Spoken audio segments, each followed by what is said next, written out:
আসসালামু আলাইকুম সুপ্রিয় দর্শক মণ্ডলী, আপনারা জানেন যে 12 ফেব্রুয়ারি ইঞ্জিনিয়ারিং নির্বাচনের পর ইঞ্জিনিয়ারিং করে বিএনপি সরকারে বসেছে। এরপরে তারা রাষ্ট্রের গুরুত্বপূর্ণ প্রতিষ্ঠানগুলোকে দখল করে নেয়।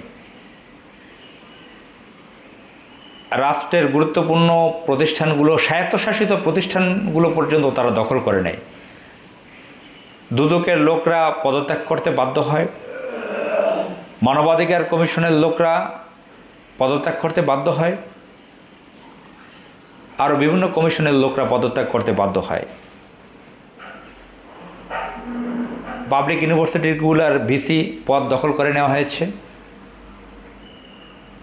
এবং স্থানীয় শাসন ব্যবস্থা, যেটা লোকাল গভর্নমেন্ট, আর সকল সিটি কর্পোরেশনগুলোতে তাদের বিএনপির বিভিন্ন ক্যাডার সন্ত্রাসদেরকে, যারা অজনপ্রিয় তাদেরকে অধিকাংশ ক্ষেত্রে, খুলনাতে একজন জনপ্রিয় বিএনপির নেতাকে বসিয়েছে খুলনা সিটি কর্পোরেশনে, যতটুকু জানা আছে। অধিকাংশ জায়গায় বিভিন্ন অজনপ্রিয় ব্যক্তি বিএনপির, তাদেরকে প্রধান প্রশাসক হিসেবে সেখানে বসিয়ে দিয়েছে, যেটা কোনো আইনের মধ্যে পড়ে না, কোনো শৃঙ্খলার মধ্যে পড়ে না, কালচারের মধ্যে পড়ে না, এবং ডেমোক্রেসির সাথে সেটা যায় না। তো বিএনপি এভাবে সব দখল, বাংলাদেশ ব্যাংকের গভর্নর পদ দখল করেছে, একজন ব্যবসায়ীকে বানিয়ে দিয়েছে, ঋণখেলাপি ব্যবসায়ীকে। তো সেদিকে যাচ্ছি না, ডিটেলসে বহু ডিপার্টমেন্টের কথা, সব দিকে যাচ্ছি না। এখন এই বিএনপি সরকারে আছে, এখন এই পাপেট গভর্নমেন্ট কি স্থানীয় সরকারের নির্বাচনগুলো কি তাড়াতাড়ি দিবে? টাইম তো একটা দিয়েছে। এই যে পুতুল ইলেকশন কমিশন, যারা ডিপ স্টেটের সাথে কাজ করে, ইলেকশন কমিশন, তারা তো সময় একটা জানিয়েছে যে ইউনিয়ন পরিষদ নির্বাচন, স্থানীয় সরকারের নির্বাচন হবে, সিটি নির্বাচন হবে, এটা সেটা হবে। কিন্তু আসলে কি হবে কিনা? আমরা কিছুক্ষণ আগে ব্যক্তিগতভাবে আমি জানতে পারলাম যে ঢাকায় জামাত ইসলাম থেকে প্রার্থী দেওয়া সম্ভাব্য প্রার্থী, যেহেতু হাসিনা তার সময় দুটি ভাগে বিভক্ত করেছে ঢাকা সিটিকে। ঢাকা উত্তরে দিয়েছে জামাত ইসলামের ঢাকা মহানগরী উত্তরের আমির জনাব সেলিম উদ্দিনকে। তিনি ঢাকায় উত্তরে সিটি কর্পোরেশনের মেয়র হিসেবে সম্ভাব্য প্রার্থী ইলেকশন করবেন, জানতে পারলাম যতটুকু। এবং ঢাকা দক্ষিণে দেওয়া হয়েছে ডাকসুর ভিপি সাদেক কায়েমকে। এই তরুণকে জুলাইয়ের বিপ্লবে তার ভূমিকা ছিল, সে ডাকসুর ভিপি হয়েছে, বেশ পরিচিত।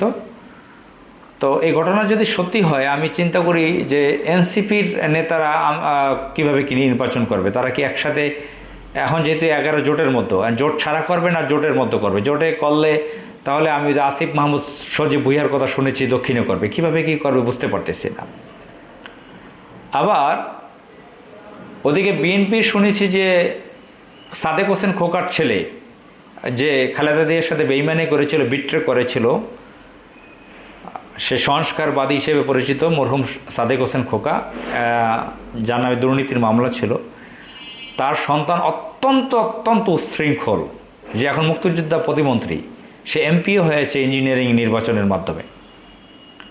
ভয়ানক ধরনের উচ্ছৃঙ্খল, সিটি কর্পোরেশনের অফিস বন্ধ করে দিয়েছে কয়েকবার, বহু ধরনের হামলা করেছে, মাস্তানি সন্ত্রাসী করেছে, মব করেছে। এখন এই এমপি হয়েছে, প্রতিমন্ত্রী হয়েছে, তারপরও তার স্বাদ মিটে নেয়, সে নাকি সিটি কর্পোরেশনের মেয়র পদও নির্বাচন করবে, আমরা শুনেছি গণমাধ্যমে।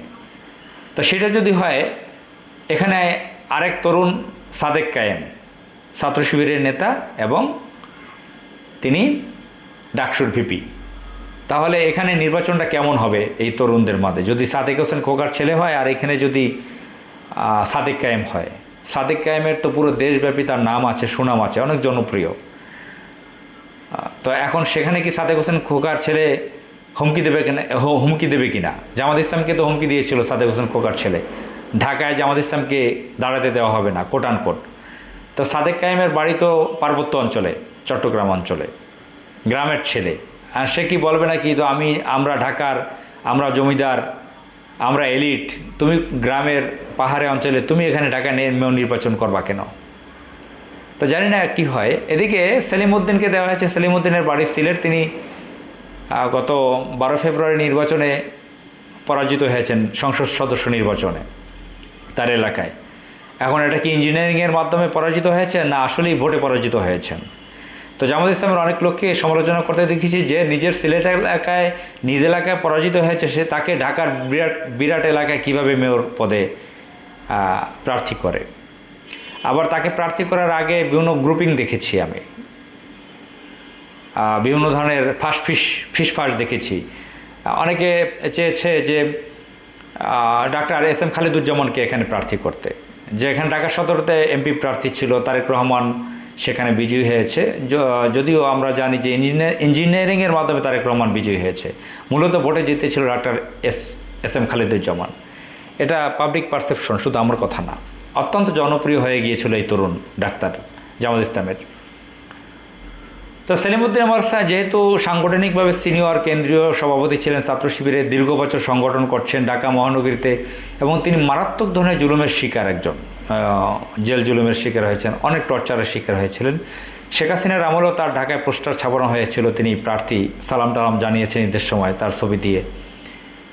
তো আসলে কি হয় জানি না, এখন বিএনপির এখানে উত্তরে কে প্রার্থী দেয় তাও জানি না। আবার ইলেকশন হবে কিনা, আবার ইলেকশন হলে সেই ইঞ্জিনিয়ারিং হবে কিনা, আবার জামাত ইসলাম সেটা ধরে রাখতে পারবে কিনা, সে ভোটগুলো। এমনিতে 12 ফেব্রুয়ারি নির্বাচন নিয়ে অত্যন্ত ক্ষিপ্ত জামাত ইসলামের উপর অনেক মানুষ। 12 ফেব্রুয়ারি যে ইঞ্জিনিয়ারিংটা করলো, জামাত ইসলামের কেন্দ্র থেকে একটা মেসেজ জনগণকে দিল না, ভোটারদেরকে। আমার তো খেয়াল আছে খুবই কুল অবস্থায় ছিল, বলল না যে আপনারা কষ্ট করেছেন, এতদিন এই করেছেন, আমরা এই সিদ্ধান্ত নিচ্ছি, এইভাবে থাকেন। খুব সুন্দর একটা মেসেজ সাথে সাথে দেয় নাই। কিন্তু ভোটের দিন রাত্রে 1 ঘন্টা এক জায়গায় আটকে রেখে, আমার এলাকায় যেটা দেখেছি ঢাকায় শাহজাদপুরে, 1 প্যাকেট বিরিয়ানি দিয়ে ছেড়ে দিয়েছে, মোরগ পোলাও না গরুর বিরিয়ানি দিয়ে ছেড়ে দিয়েছিল যারা নির্বাচন দেখতে ছিল। সেন্ট্রাল থেকে একটা ঘোষণা আসা উচিত ছিল, একটা মেসেজ আমিরে জামাতের পক্ষ থেকে। প্রচুর লোক কষ্ট করেছে, কিন্তু নির্বাচনের ফলাফল কিভাবে উল্টে গেল, কিভাবে ইঞ্জিনিয়ারিং হতে পারলো। আর ভোটের দিনও আমরা কেন্দ্রে কেন জামাত ইসলামের সরব উপস্থিতি দেখতে পেলাম না গেটগুলোতে। তো আবার মানুষ কি আবার কষ্ট করবে? যে তারা তো ফল দেখতে পারতেছে না, তারা ভোট দিয়েছে দাঁড়িপাল্লাকে, কিন্তু ক্ষমতায় আসছে ধানের শীষ। তাহলে সামনে স্থানীয় সরকার নির্বাচনে যারা তরুণরা, বিশেষ করে যারা ইলেকশনে কাজ করবে, তারা কি ভূমিকায় থাকবে? তারা কি আসলে স্বতঃস্ফূর্তভাবে নামবে? যাই হোক, আমাদের বাংলাদেশকে মহান আল্লাহ তাআলা রক্ষা করুক। আসসালামু আলাইকুম।